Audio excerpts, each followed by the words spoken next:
Hi, we're with Matt Clem. He's the golf course superintendent at Kelly Greens Golf and Country Club in beautiful Fort Myers, Florida. Actually, we're south of Fort Myers, about 12 miles, which is great because we're close to the ocean. Today I'm going to ask Matt about repairing ball marks in the greens, because I run into a lot of those at Kelly Greens. And I've never been a terrific golfer, but I'm a decent golfer and I'm pretty good at etiquette. And my father is the guy that taught me. And he said when you come on to especially a par 3 hole, he says, fix your own divot and 2 others. Yes, sir. That was his motto, fix your own divot and 2 others. So I still try to do that even at this point in my life. But I don't think all people do, because I see an awful lot of ball marks on our greens here. Yeah. But I wanted to get a demonstration from you, Matt, because I watch some people repair ball marks. I've played with people here at Kelly Greens. You've got a putter here that'll take, and they'll be tapping their putter like this, trying to kind of knock the hole back in shape. And I'm thinking that doesn't look like the best way to do it. Well, I guess if you don't have a tee, that's better than nothing. But if you've got a tee in your pocket or a divot tool such as Mr. Swansky's got in his hand, the best thing to use is a tee or a divot tool. And it's just as simple. You want to start from the back of the divot and fold everything back into the hole. So we'll demonstrate that for you here and show you exactly how it's done. Now you also like to use a golf tee if it's done properly, and I've seen people do that, and I never really thought that that was a very good way either.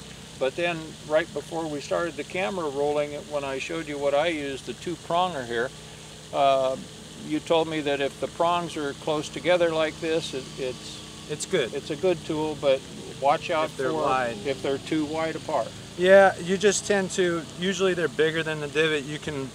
You don't have as much control with 2 prongs as you do 1 point, and it really comes to just, you need to stab it a few times around the back of the hole, or around the back of the divot, and it presses everything back into the hole that it came from, which is why you saw people tapping it from the back. Yeah, because essentially that's bringing it back in also. But if you can rip the grass off, and that tends to happen with a wide prong fork. All right. You'll rip more grass than fix the divot.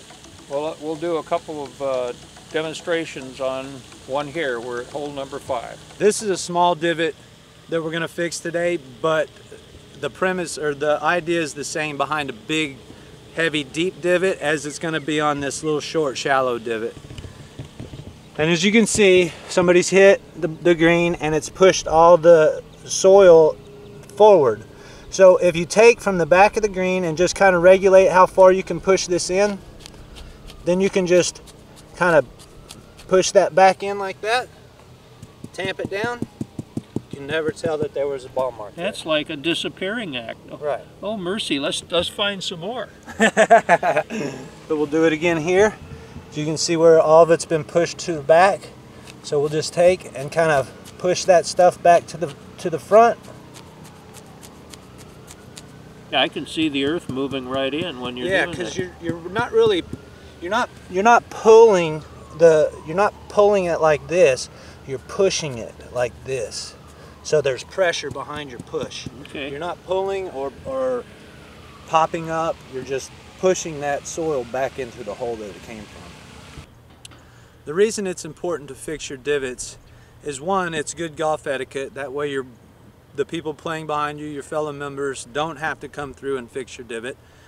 As well as the health of the turf grass, which we all want our greens to be healthy and smooth.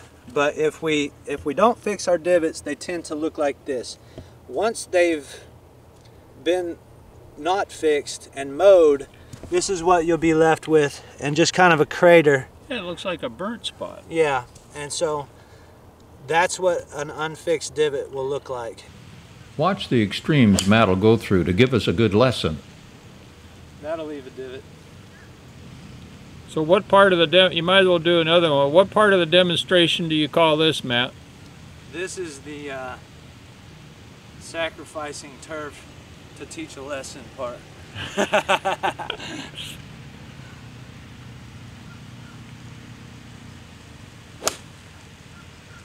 That's in the hole. That sounds like a movie line that I've heard. Now, wouldn't you know, I was complaining about how many people don't fix the divots, and now that we want to demonstrate today, we can't find one, so you got to create one. Yeah, we had to create a couple divots because you guys are doing such a good job at fixing your ball marks on the greens.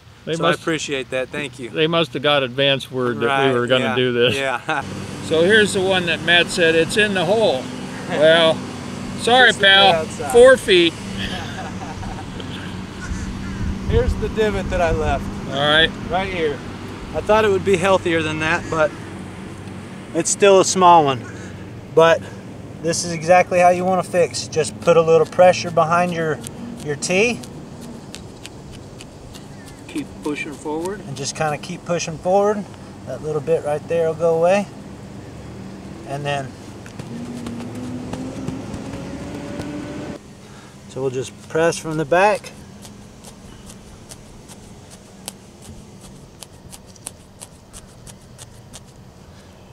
So with the 2-pronger, you'll see how some of that grass was coming up with whenever I touched it. If you've got 2 prongs, you've got another point of contact with the grass.